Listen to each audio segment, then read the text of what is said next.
viens vous voir vite fait aujourd'hui parce que, une fois n'est pas coutume, ça m'arrive vraiment rarement, mais j'ai fait un projet pour moi, personnellement cette fois-ci.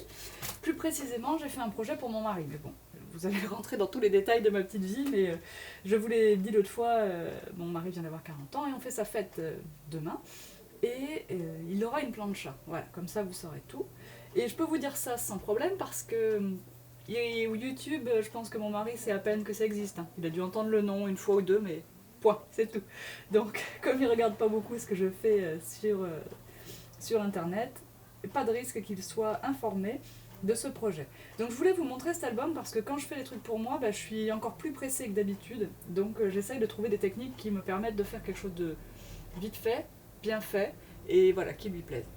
Alors, vous savez peut-être pour certains d'entre vous, pour les plus fidèles en tout cas, vous le savez forcément, enfin les plus fidèles dans le temps, je veux dire, mon activité tout en colle, elle a commencé par le collage de serviettes en papier. Au départ, je ne faisais que ça, que du collage de serviettes, et je vendais des serviettes, et c'était tout. Et le reste, c'est arrivé par la suite, voilà, grâce aux encouragements de nombreux d'entre vous. Donc, j'ai décidé de faire cet album en utilisant la technique des serviettes. Comme quoi, on peut faire du scrap avec des serviettes en papier.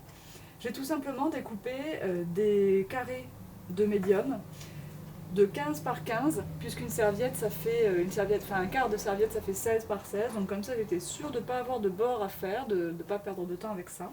Donc j'ai découpé des carrés de 15 par 15 et j'ai fait des trous dedans. D'ailleurs, je me suis dit que peut-être ça pouvait intéresser certaines d'entre vous, donc je vais mettre ces supports bruts en vente dans la boutique assez rapidement. Ça coûte pas grand-chose si ça vous tente de refaire la même chose. Donc j'ai collé ma serviette, Cooked with Love, je n'ai absolument rien fait. Elle est comme ça, sauf le tampon ici. Donc j'ai collé ma serviette tout simplement. Et puis j'en ai une autre qui s'appelle Grilled, Grilled with Passion, voilà, que j'ai mis pour l'intérieur de couverture. Je n'ai pas encore eu souvent l'occasion de vous en parler, mais je suis maintenant capable, tout autant que de découper des formes en bois, de graver des tampons en caoutchouc. Donc là, vous voyez un petit peu l'intérieur du tampon. Alors si ma caméra veut zoomer, voilà. Vous voyez un peu la finesse des détails que je peux obtenir. Hop, c'est reparti.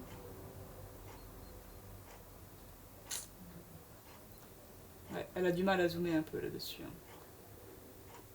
Vous voyez quand même un petit peu la finesse des détails que j'arrive à obtenir. Ce tampon, il n'est pas bien grand. Il fait 4 cm et demi de haut.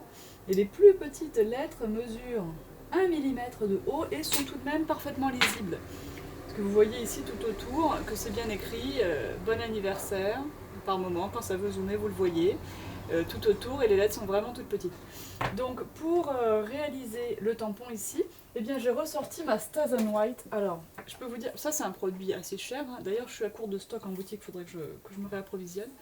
C'est un produit qui est assez cher, la Stas & White, opaque, c'est encore plus cher que les Stas & normales.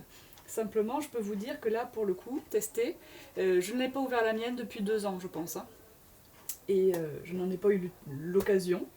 Donc ça se présente comme ça, la Stas & White, vous avez une petite raclette qui est fournie, vous avez un tube de réencreur, et moi ici j'ai pas réancré, hein. J'ai juste pris ma Stas & j'ai enlevé ma protection, d'ailleurs vous voyez l'empreinte de mon tampon, j'ai réalisé le tampon, il était blanc, parfait, voilà. Donc 2 ans plus tard, mon encreur n'a pas bougé, n'a pas pris une ride, et donc comme c'est vendu avec un réencreur, de toute façon s'il était un peu sec, j'aurais pu réancrer.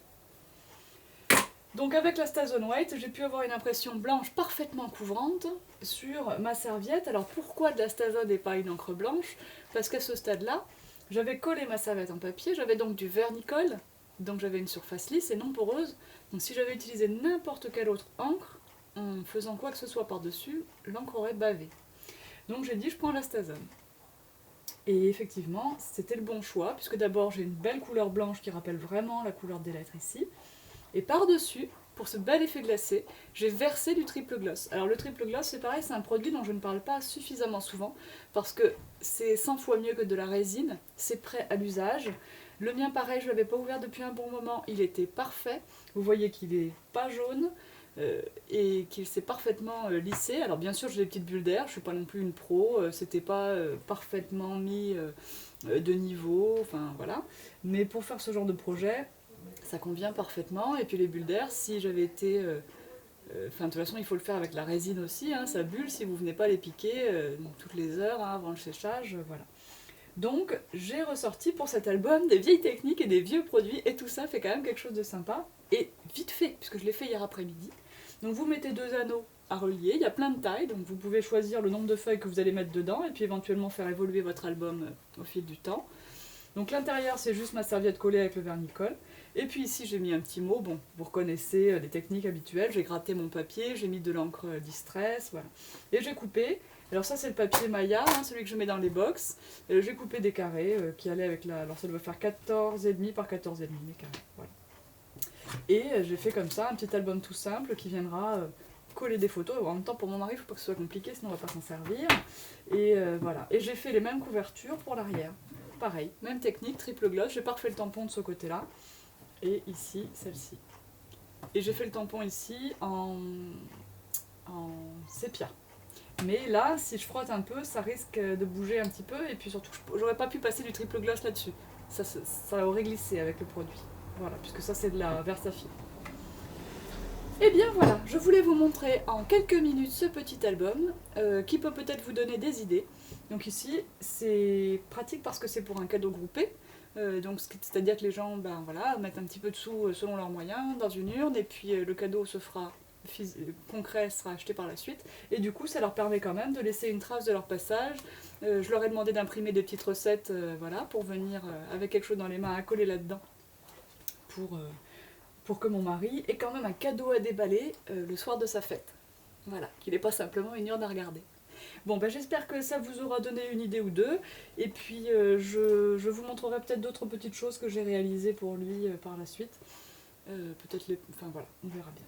Donc, j'espère que ça vous a plu. Enfin, voilà. J'espère pas vous avoir trop saoulé avec cette petite vidéo, on va dire, perso. Allez, bye bye!